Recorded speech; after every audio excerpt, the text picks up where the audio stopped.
진짜 믿음이 무엇인가? 그것에 대한 고민을 우리가 하고 있습니다. 지난주에 예수님과 무리들이 대화를 하는 중에 지금 오늘까지 계속 이제 연속선상에 있는데요. 예수님이 베풀어 주신 기적을 보고 사람들이 강을 건너 가버나움까지 왔습니다. 굉장히 노력한 거지요. 그런데 예수님은 이들에게 칭찬을 하지 않습니다. 오히려 너희들이 나를 찾는 것이 잘못됐다. 책망 아닌 책망을 하시는 거지요. 너희들이 나를 찾는 것이 보니 나를 찾는 게 아니다. 내가 너희들에게 준 떡 때문에 찾아온 거 아니냐. 사실이었거든요. 다 헛수고하고 있다. 육신의 배를 채우기 위해서 나를 찾지 말고 영생하도록 있는 진짜 양식을 위해서 일하거라. 이렇게 이야기한 거예요, 예수님이. 그러자 이들이 달려붙습니다. 그 일을 제발 하고 싶습니다. 그 진짜 하나님의 일이 뭔지, 영원히 우리의 배고픔을 해결할 수 있는 영생을 얻는 진짜 일이 무엇인지 가르쳐 주십시오. 예수님이 동문서답을 하셨어요. 자, 무슨 일을 할까요? 하면 이렇게 일을 해라. 어디로 갈까요? 이리 가라 하듯이 일을 물어보면 일로 응수를 하셔야 되는데 예수님은 믿으라 그래요. 아버지 하나님께서 보내신 나를 믿는 것이 너희가 영생을 얻을 수 있는 최고의 일이다. 근데 너희들이 그것 때문에 나를 찾는 게 아니구나. 주님이 그러시는 거예요. 그러자 이제 그 말을 받고 오늘 이제 본문에서 또 연속이 되는 거죠.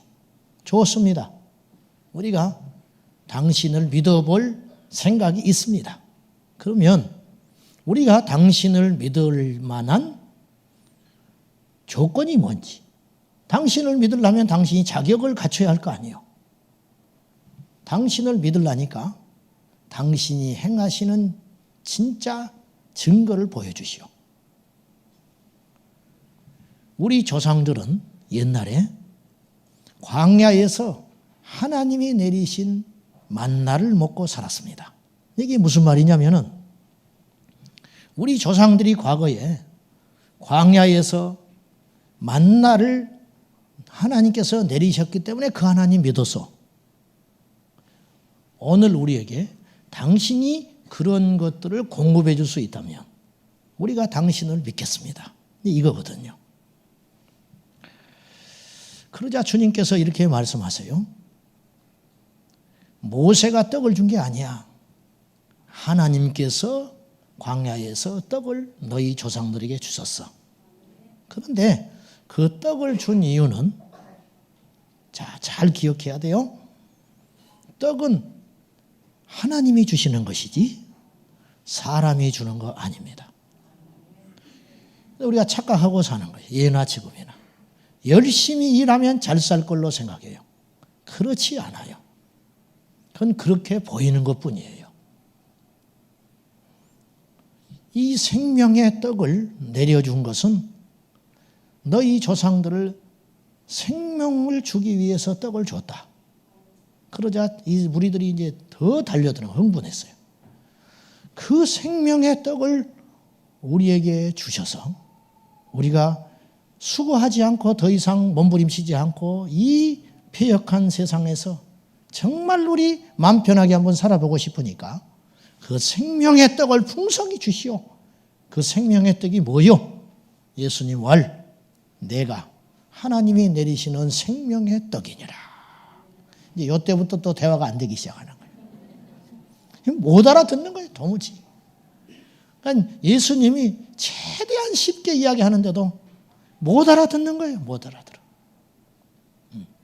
그래서 우리가 예수께 나올 때 첫 동기가 잘못되는 거예요.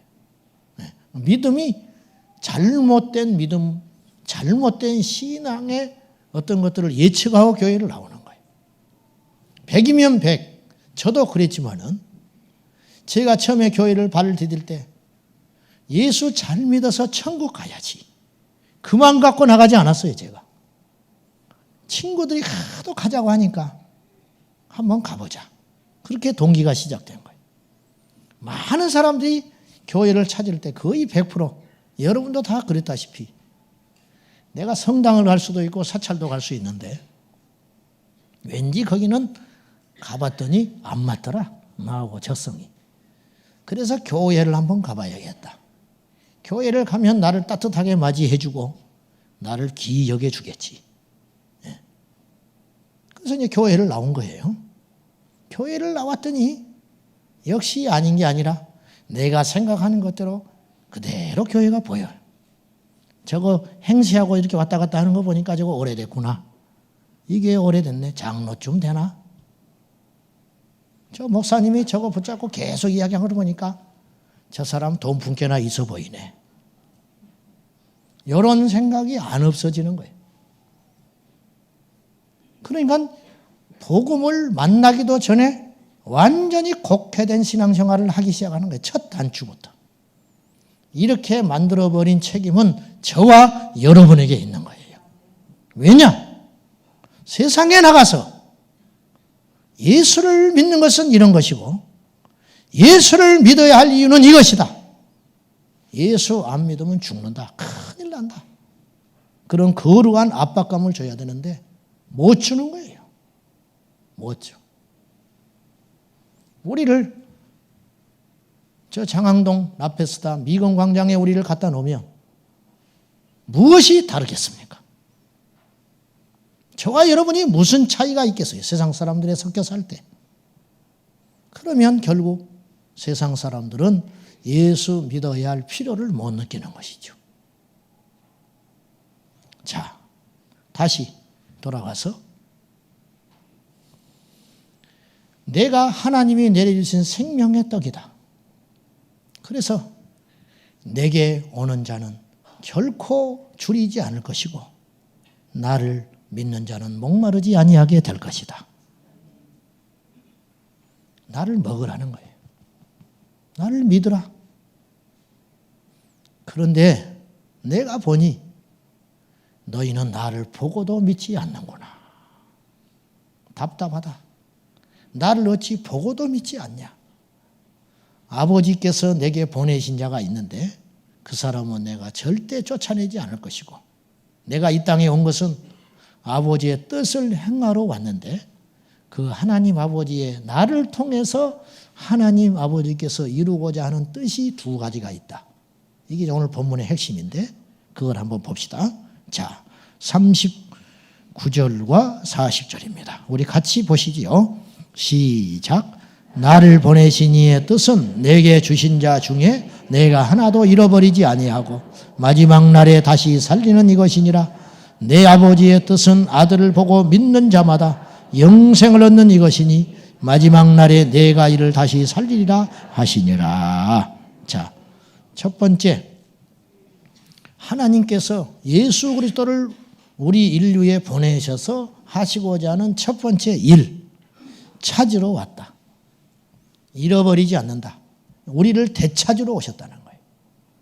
오늘 본문에 잃어버린다는 뜻은 무슨 뜻인가? 우리 이제 목축문화가 아니니까 잘 모르는데요. 이들은 다 이해했을 거예요. 목자가 양을 잃어버린다는 것은 어떤 문제가 있느냐. 해가 넘어가는데 어두워지는데 양 한 마리가 나가서 못 찾는 거예요, 도무지. 뭐 내일 아침에 해 밝으면 찾지. 안 돼요. 그날 밤에 죽어요. 100% 죽습니다. 왜? 들짐승에 잡혀서 반드시 먹잇감 돼서 죽어요. 잃어버린다는 건 결코 넉넉한 일이 아니에요. 예수님이 우리를 놔버린다는 것은 우리 인생에서 예수를 믿지 않고 내 마음대로 우리에 나간 양처럼 산다는 것은 곧 영적인 사망을 의미하는 거예요.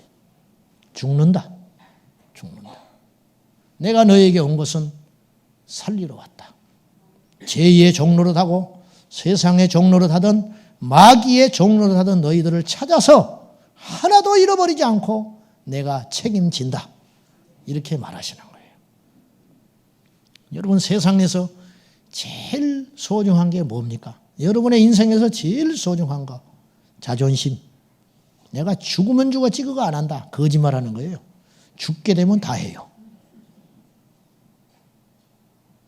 침 뱉은 우물 다시 찾는다. 그런 말이 있어요. 자존심 굉장한 것 같지만 돈 앞에서는 다 무너지더라고. 다 무너져요. 다.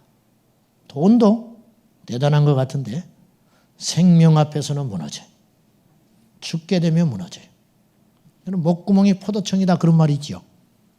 그 말 여러분 어떻게 아시는지 모르겠는데 먹어야 산다. 그 말로 이해하시죠. 목구멍이니까. 왜 목구멍이 포도청일까?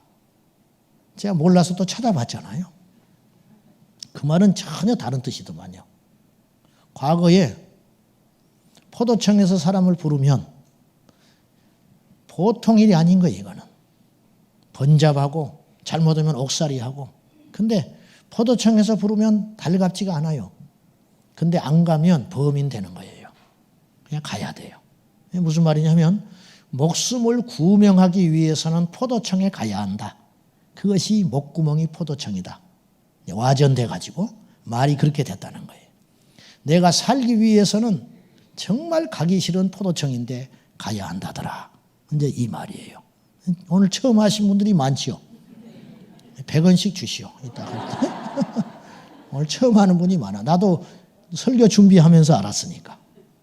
우리 잘못 알고 있었던 거예요. 아무튼 사람이 죽는다 돼서야 체면, 자존심, 불편한 거 뭐가 그렇게 중요하겠어요. 이처럼 생명은 소중한 거예요. 그런데 예수께서 우리에게 오신 것은 생명을 주러 오셨다는 거예요. 살려주러 오셨다. 살려주러 오셨다. 살기 위해서는 믿어야 하는데, 아멘. 살기 위해서는 먹는 게 아니에요. 살기 위해서는 배우는 게 아니에요. 살기 위해서는 반드시 예수님을 믿어야 해요. 믿어야 하는데, 이 믿음이 살리는 믿음이 있고 살리지 못하는 믿음이 있다. 살리는 믿음을 진짜 믿음이라 하고 살리지 못하는 믿음을 가짜 믿음이라는 거죠. 진짜 믿어야 해요. 진짜. 그런데 어떤 사람은 예수님을 눈앞에 보고도 안 믿는 사람이 있었고 예수님을 보지 않고도 믿는 사람이 있었다.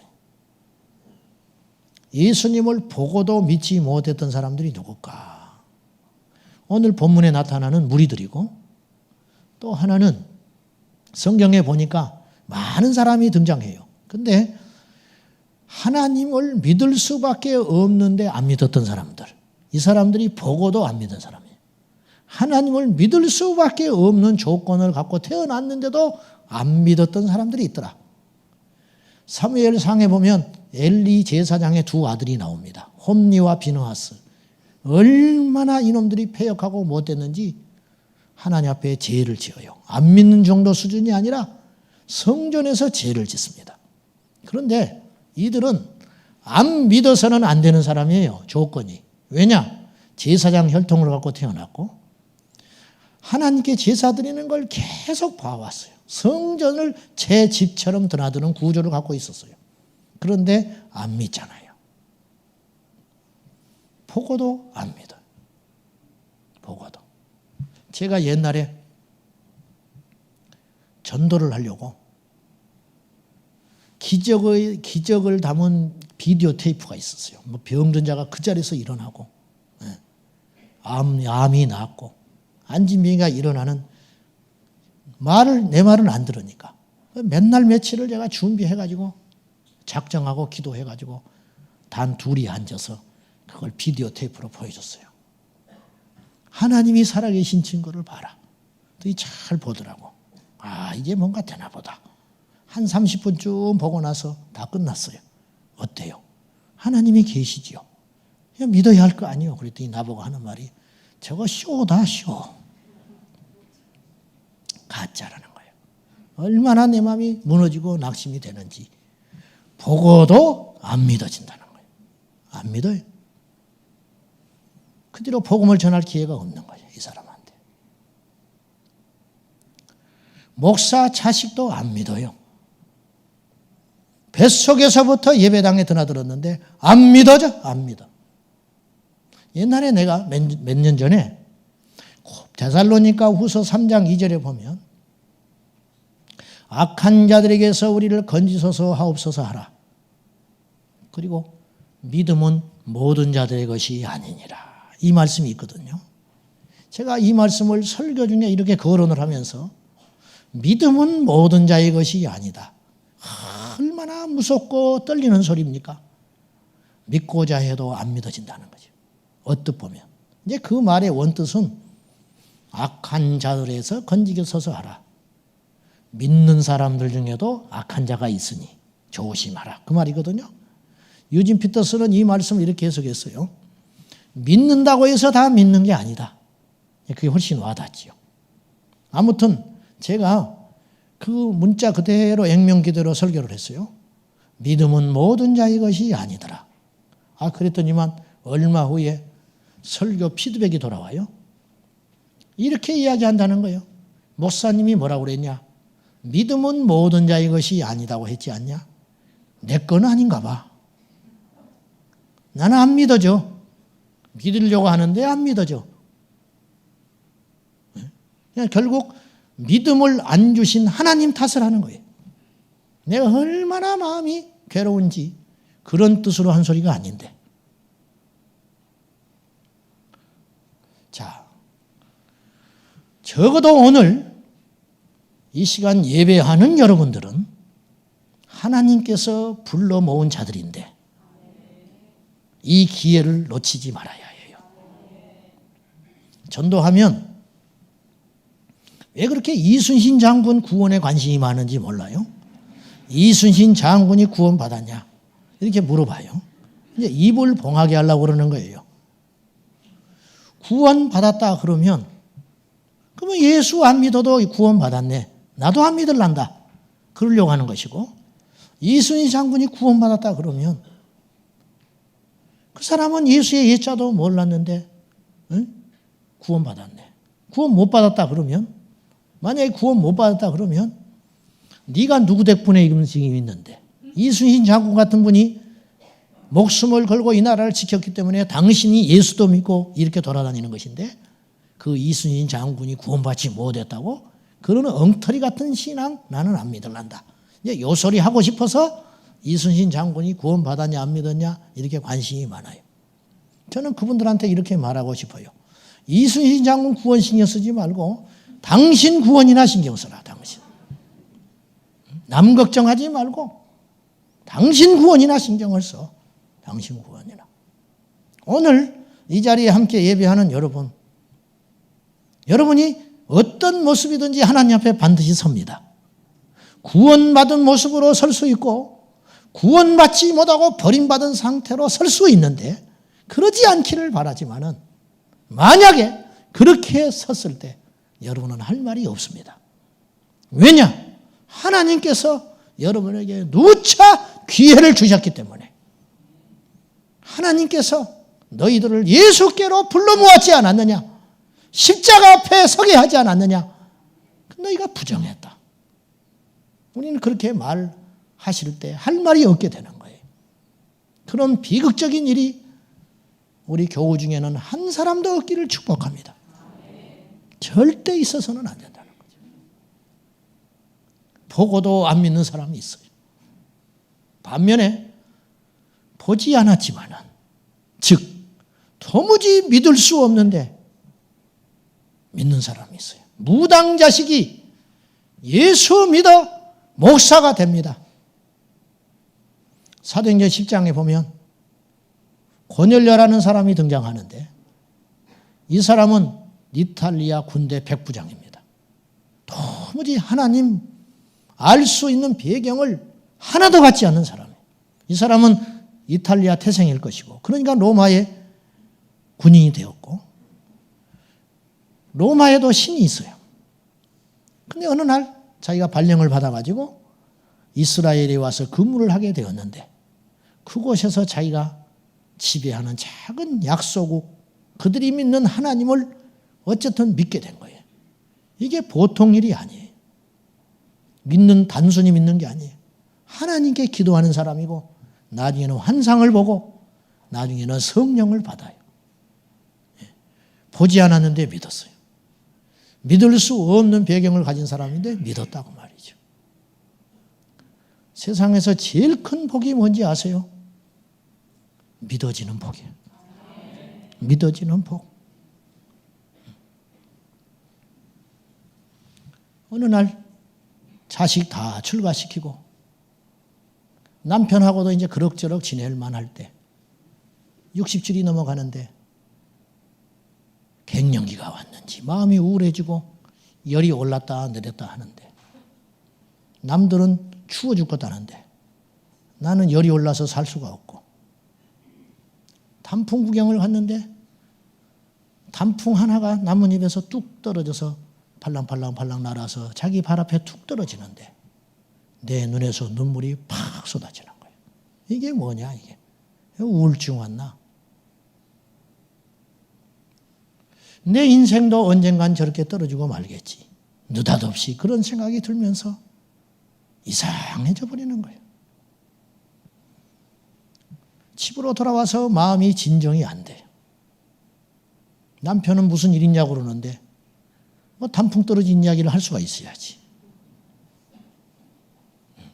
그렇게 속으로만 울적하니 며칠 지내고 있는데 생전 전화도 안 하던 동창 친구, 그 친구가 어떻게 전화번호를 알았는지 전화가 왔어요. 친구여 잘 지내는가? 뭐 그럭저럭. 차 한 잔 먹어요.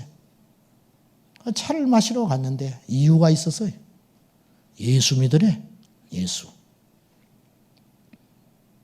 평소 같으면은 길거리에서 노방전도하는 사람 참 뭐 미친 사람 같고 광신자 같고 내 생전에 예수가 어디가 있나.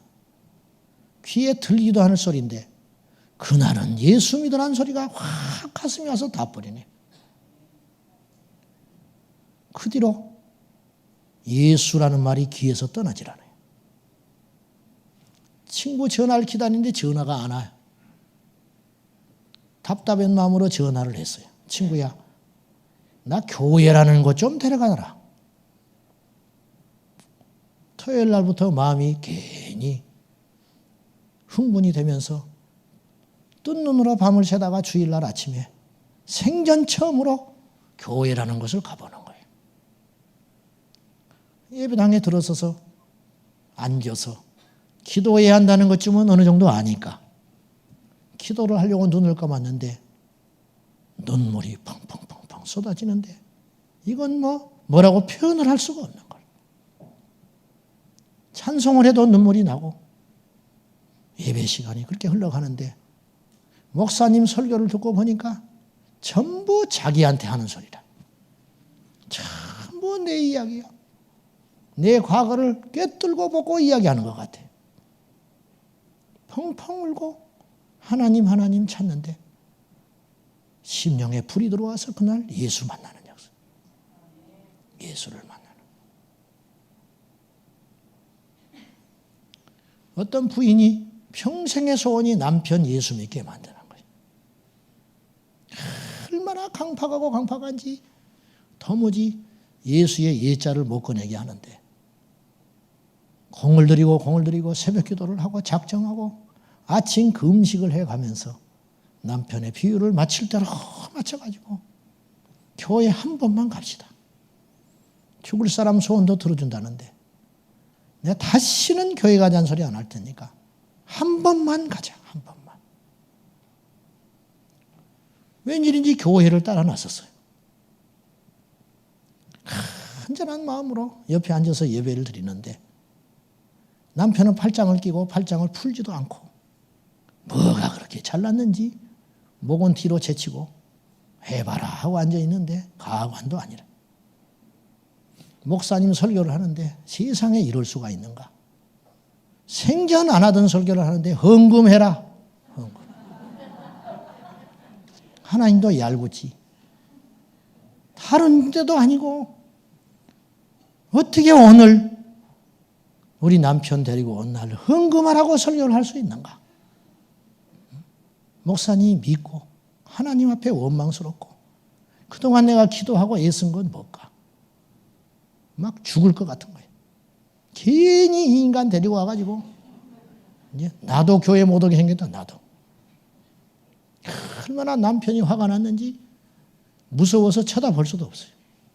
예배가 끝났는데 그 다음에 이제 펼쳐질 일이 꿈만 같은 거예요. 이제 집에 갈 수가 없는 거예요. 얼마나 남편이 화가 났는지 일어나질 않아요. 이렇게 옆에서 봤더니 인간이 울고 앉아있네. 이제 진짜 큰일 났나 보다. 남편 왈 엄청난 소리를 하는 거예요. 여보, 내가 크게 잘못 산 것 같아.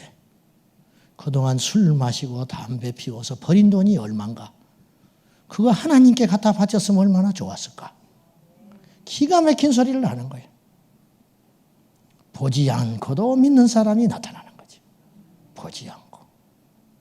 에베소 2장 8절 너희가 그 은혜로 인하여 믿음으로 말미암아 구원을 받았나니 이것이 너희에게서 난 것이 아니요 하나님의 선물이라.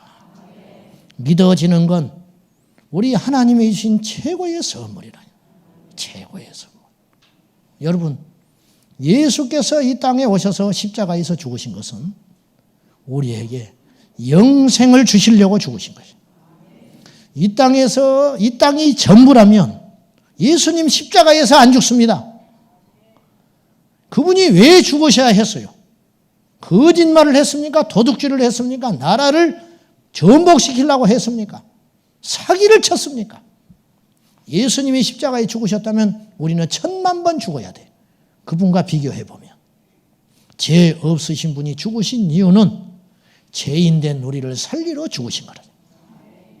그분이 6시간 동안이나 십자가에서 물과 피를 쏟으사 다 죽어주신 이유는 인류를 죄에서 구원하사 영생 복락 주시려고, 지옥의 고통을 당하심으로 우리에게 지옥까지 않게 하시려고 그분이 와서 친히 죽어주신 사건이라.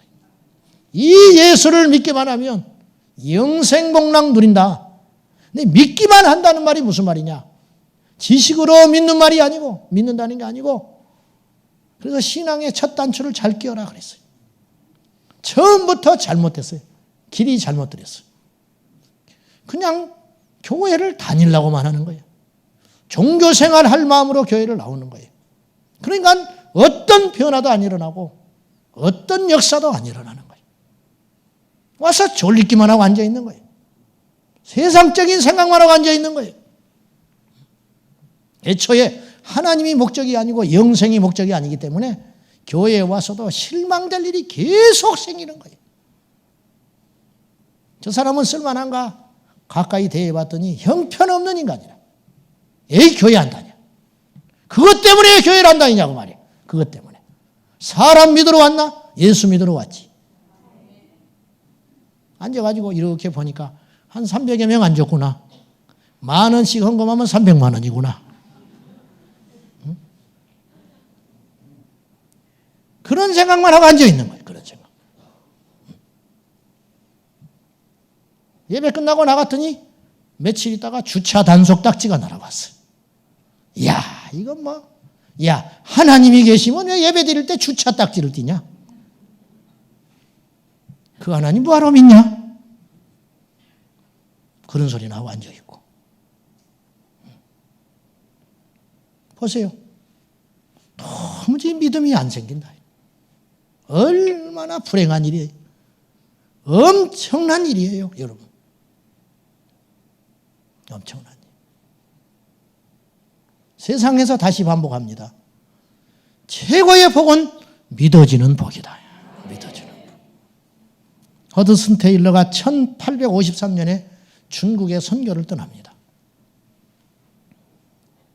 얼마나 옛날이 열악했는지 배가 풍랑에 휘말려가지고 죽을 뻔해요. 난파를 할 뻔하다가 겨우겨우 오랜 시간 거쳐서 중국 땅에 도착했는데 얼마나 배에서 고생을 했는지 허드슨 테일러도 몸이 좋지 않아요. 머리를 자르고 변발해버리고 중국 옷을 입고 그들과 함께 호흡하고 싶어서 나가서 복음을 전하고 다니는데 믿는다고 하는 사람은커녕 돌이 날아오고 오물이 날아오고 그러니 어떻게 해볼 수가 없는데, 그러는 중에 자기의 생명과 같은 딸이 풍토병을 앓아가지고 결핵으로 죽어버립니다. 그의 딸이 죽었을 때 허드슨 테일러는 이렇게 하나님께 기도를 해요. 하나님, 정원에 있는 장미를 꺾어가심을 감사합니다. 장미꽃 같은 소중한 딸을 꺾어서 천국으로 데려갔다. 그대로 아들 둘이가 또 죽어버려요. 그냥 자식들이 다 죽었어요. 급기야 딸이 죽은 지 2년 만에 그의 아내 마리아가 32살의 나이로 죽습니다. 아내의 장례식 날 관 뒤에 따라가면서 허드슨 테일러가 하나님께 이렇게 기도합니다. 사랑하는 하나님, 사랑하는 마리아를 제게 주셨던 것에 감사합니다. 저희들이 중국에서 함께했던 12년 반의 행복한 시절들을 인하여 감사드립니다. 또한 이제 아버지 계신 그 축복된 곳에서 안식을 위하여 그녀를 데려가심을 감사합니다. 저는 아버지의 일에 다시 한번 새롭게 헌신하렵니다. 그리고 그의 어머니에게 편지를 썼습니다. 아내가 저에게 어떤 존재였는지 오직 하나님만 아십니다. 그분은 제 눈에 빛과 마음의 기쁨이 그녀 안에 얼마나 많이 있었는지 아십니다. 하지만 그분은 그녀를 취하시는 것을 더 좋게 여기셨나 봅니다. 그래서 그분은 사랑 가운데 그녀를 고통 없이 데려가셨습니다. 또 앞으로 혼자 일하고 고생해야 할 저에게는 또 다른 뜻이 있어서 남겨놓으셨겠지요. 사실 저는 혼자가 아닙니다. 하나님은 그 어느 때보다 지금 제 곁에 가까이 계십니다. 그렇게 편지를 보냈어요. 저는 이런 예화들은 수없이 많아요. 지난주에도 하고 오늘도 했어요. 저는 그러니까 여러분이 어떤 어려움을 겪어도 예수님을 꼭 믿어야 합니다. 그런 말을 하려는 게 아니에요. 진짜 믿음이 무엇이냐? 참 믿음은 우리의 일부를 거는 게 아니에요. 이건 펜이라 그랬어요. 펜은 자기가 환호하던 대상이 변하거나 자기가 환호하던 대상이 자기의 욕구를 충족하지 않으면 가차없이 떠나는 것이 펜이라. 앞으로 주님 앞에 주님 오시는 날까지 지금 다 여러분들 예수 잘 믿을 것 같지요. 어려움이 와봐야 알아요. 내 자존심을 누가 건드려봐야 알아요. 여지없이 나가 떨어져 버려요. 여지없이. 이렇게 약해요. 반석 같은 믿음. 어떤 풍파에도 흔들리지 않는 믿음. 그 믿음은 하나님이 주시는 것인데 그 믿음을 주신 하나님을 찬송하자는 거예요. 제 의의가 아닙니다. 저는 이 성경이 어느 날부터 창세기부터 요한계시록까지 다 믿어져요. 다 믿어져. 나는 다 그런 줄 알았어요. 안 그렇더라고요. 안 그래. 어느 날 이 말씀이 다 믿어져. 이렇게 살고 안 살고는 두 번째 문제고 일단 다 믿어지는 거예요. 다 믿어져. 제 교회에 발 디디고 한 번도 주일 예배를 안 드려본 적이 없어요. 하나님이 그 믿음을 주셨어요. 저한테. 매를 맞아가면서도 교회를 가고 비웃음을 사면서도 수련회를 참석하고 하나님이 그 믿음을 저에게 주셨어요. 다는 아니에요. 그게 다라고 할 수는 없지만은 나의 나 된 것은 하나님의 은혜구나. 여러분이 어떤 시련, 어떤 어려움이 와도 예수님을 붙잡고 산다면 여러분은 지상 최대의 복을 받은 사람들이에요. 이 가치를 아십니까? 이 가치를 아셔요. 그래서 예수 믿는 사람은 생사초월, 높고 낮음 초월, 높은 산이 거친 들이 초막이나 궁궐이나 우리 인생 살다 보면 높은 산 만나요. 넘지를 못해. 거친 들판도 만나요. 초막도 만나요. 어쩌다 보니까 궁궐에 살 때도 있어요. 아무 필요 없다. 좋은 것도 그때뿐이고 나쁜 것도 그때뿐이다. 높은 것도 그때뿐이고 낮아진 것도 그때뿐이고 망신당하는 것도 그때뿐이고 영광을 받는 것도 그때뿐이고 그것이 내 안에 있는 참된 믿음과 예수 그리스도를 절대로 뺏어갈 수 없다. 이 정도에 갔을 때 예수가 전부라고 말할 수 있게 되는 것이지. 이 사람이 천국 시민 올시다. 천국 시민은 말이 달라지는 거예요. 미국 갈 사람은 미국 말로 바뀌어요.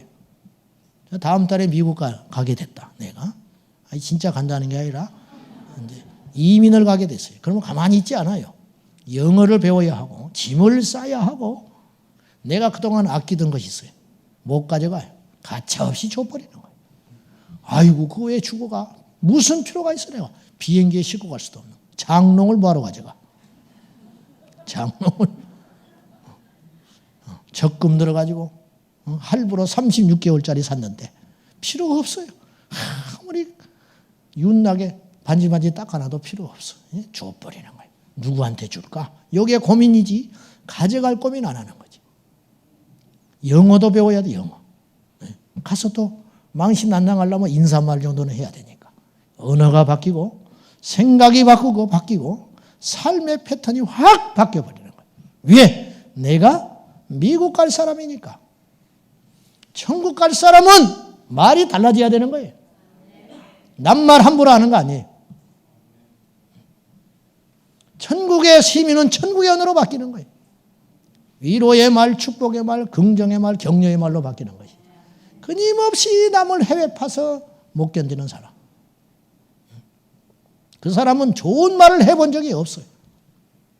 머리를 하고 갔으면 누가 그따구로 머리를 했냐? 새 옷을 입고 가면 바가지 썼다. 하여튼 그 사람한테 걸리면 좋은 소리를 해본 적이 없다. 이 사람은 천국 시민의 언어가 아닌 거예요. 여러분이요. 이 땅이 전부가 아니고 저 하나님 나라에 우리의 소망이 있다면 이 땅은 장차 망할 장막입니다. 없어질 세상. 수없이 이런 소리를 우리가 듣고 살지만은 실제가 없는 거예요. 여러분이요.